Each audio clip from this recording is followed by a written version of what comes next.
In today's tutorial, it's all about doing one massive granny square to make an afghan or a blanket or throw, whatever you wish. It's 56 inches square, and I'm going to show you how to do this in order to stock up for your charity of choice or do one for yourself.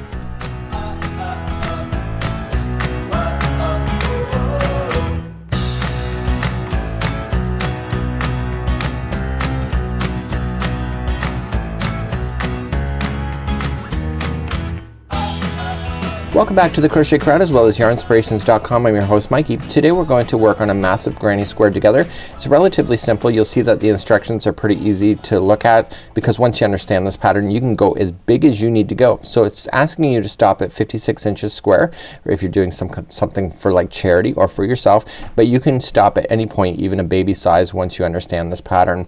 So we're going to be using a size J 6mm crochet hook today, and it's asking for 3 balls of Caron 1 pound yarn in order to make this happen. Now it's really quite easy, but there's something else to the pattern that I want to show you. This pattern is for beginners, and you're going to see a diagram key that is on the second page of this, and this is representing the double crochets that you see. So see these things with the T? It's called the double crochet. The dot is a slip stitch and the oval is a chain. So if you follow this and you start off in the center, we're gonna chain 5 and then we're going to chain up like you see here, going all the way and then continuing to go round and around. So every time we come back around we stop, we chain up again and continue around, stop, chain up again and continue around. So you can see that what you're looking at down here is the same as what you're looking up here. The only difference is that it's bigger, so that there's gonna be more gapping spaces that will appear between the corners. Once you understand this concept it's quite easy. So without further ado, let's grab your crochet hook and some yarn and I'll show you how to get started, and I'll show you the basics on how to get started, and then you can go and finish it to the size that you prefer. So let's get started, and we're going to do a slip knot. Now this is for beginners, so I'm gonna show you how to do a slip knot. So I want you to point your finger, okay, just like this, and I want you to take the strand and wrap it around your finger twice like this. Okay, so the strand is falling in the front, and I want you to grip both of the strings with your hand here.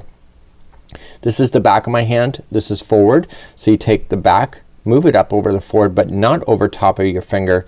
Take the new back one and go up and over like this and insert your hook. Okay, I'm gonna show you that one more time. So you just wrap it around your finger twice, so just point it like this and then grab. Back of my hand forward, so take the back one, move it up over the forward but not over your finger, and take the new back one going up and over and insert your hook. Now when you go to pull it, don't pull it snug that it's gonna be awful to get off your hook. Just nice and firm but not crazy tight. So let's begin. We're going to start off by chaining a 5. Remember that in crochet that the first one on the hook never counts as anything. So we're gonna chain 5, so we rotate the hook back, okay, it's called yarn over, and pull through. So 1, 2, 3, 4 and 5. This is called chaining, and I want you to insert your hook into the beginning chain like there and yarn over. So grabbing the yarn again, pull through and through, and you have the center ring of your granny square right there. So what I want you to do is take this straggler, which is the loose end, and just wrap it around as if it's part of the ring, and when we go to the next part we're gonna trap it underneath so that you'll never see where you stop and start when it comes to these things. Let's move along to the first round. So let's get you started on round number 1. We're gonna start off by chaining 6.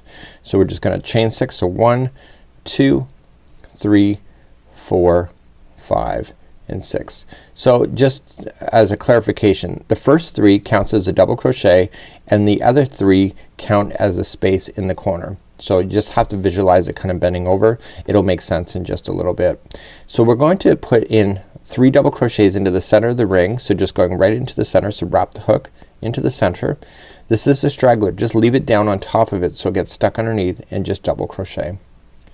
Remember that there's other videos here on YouTube that go slower and just deal with the stitches if you're not familiar with the stitches.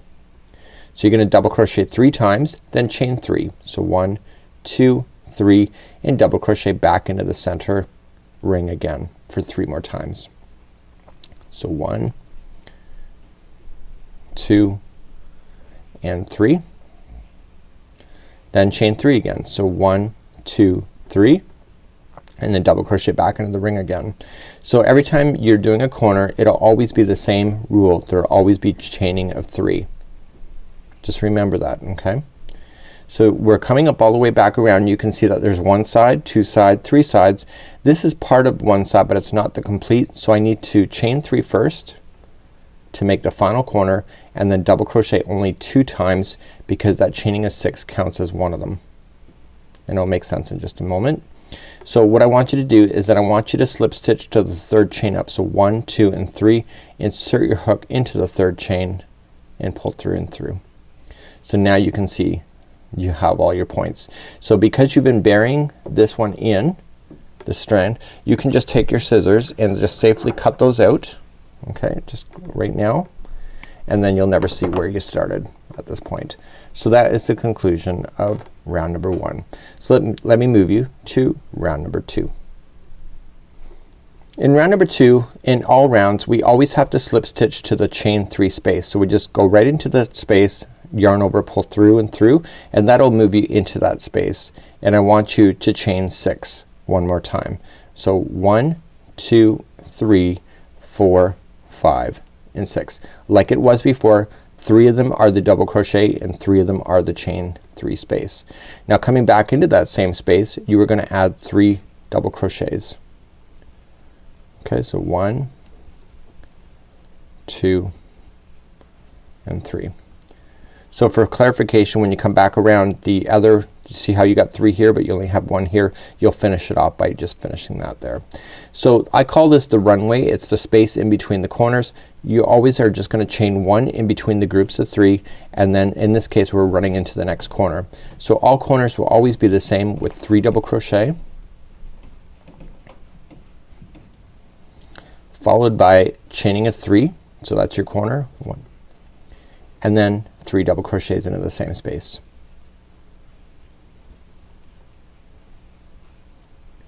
So this is the space now. The next one is in between the corners, so it's gonna be chain 1 only, and then you just happen to run into this space that's on the other side. That is your next corner. So the corners are what again? If you said 3 double crochets, 3 chain, 3 double crochet, you're right. Okay, so all corners are always the same.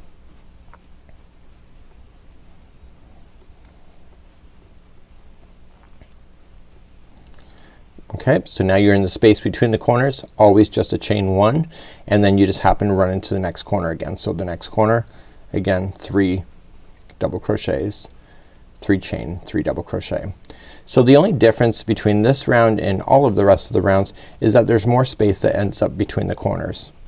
No big deal, right? The corners are always the same. It's just you'll end up with more spaces in between to fill them in. So now you're gonna continue, chain 1, and this is one of the ones that you have to do. So you just have to finish this round with just 2 double crochets into the final space where that other one is coming out of, and you count up again. So 1, 2 and 3, go to the 3rd one up, slip stitch to conclude. Okay, so that's how you go. That's round number 2.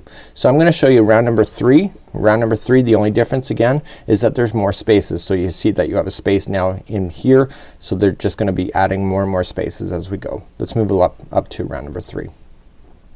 To begin all rounds, just like number 3, slip stitch into the chain 3 space and then chain 6. 1, 2, 3, 4, 5, 6. Counts as a double crochet and a chain 3 space. We're gonna double crochet 3 more times into that same space, and that's the other side of the corner. And remember, we'll come back and we'll finish this other side when we get all the way around. We chain 1, and now you can see that there's a space here and the corner is now way over here. So every time you're going around, you're gonna be adding more of these spaces. So in the spaces, it's just like what you already know, it's gonna be 3 double crochets. So this whole thing is in groups of 3 double crochet, followed by a chain 1, and then here you're back on the corner again. So the corners are 3 double crochet, chain 3, 3 double crochet.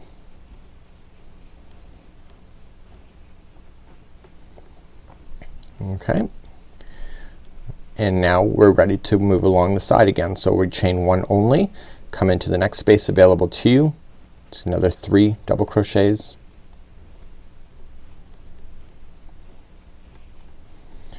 followed by a chain 1, and now you're back on a corner again. So it's 3 double crochet, followed by chain 3, and 3 double crochet back in. So you've now just turned. So now you're on the side again. So chain 1, go into the next space available to you. There's gonna be 3 in there. Okay, chain 1, your next one is a corner again, so it's 3 double crochet again.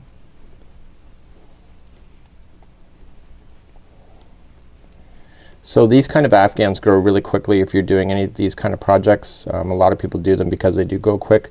They're kind of mindless once you understand the pattern and get started.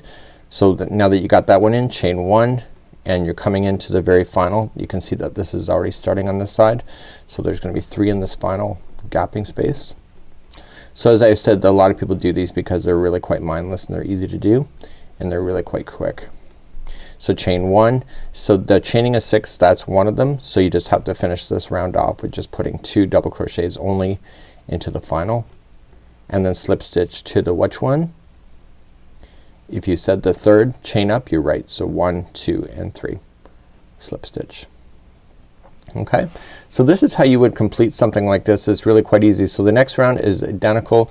Slip stitch then to the chain 3 space, chain 6, 1, 2, 3, 4, 5, and 6. Okay, double crochet 3 more times into that same space to conclude the other side of the corner. And remember, we'll finish this corner when we come back around. Chain 1. So now you can see that there's 2 gaps now before you hit the next corner. So remember, it's just the same thing. So 3 double crochet, chain 1, and 3 double crochet into the next one. So if you just remember on this, on the ones in the middle, there's only chain 1 that separates them. It's only on the corners that there's chain 3s. Okay, chain 1, now you got the corner. So that's 3 double crochet, chain 3, 1, 2, 3, and then 3 double crochet back in to turn the corner again. So that would be how you would do this. You just go as big as you need to go. This one is, I think, 56 inches wide or 56 inches square. So you just keep going around and around. You'll have a successful square each and every time. It's a great little project. You can make a really great accent piece for your home, and these also make for great charity projects at the same time.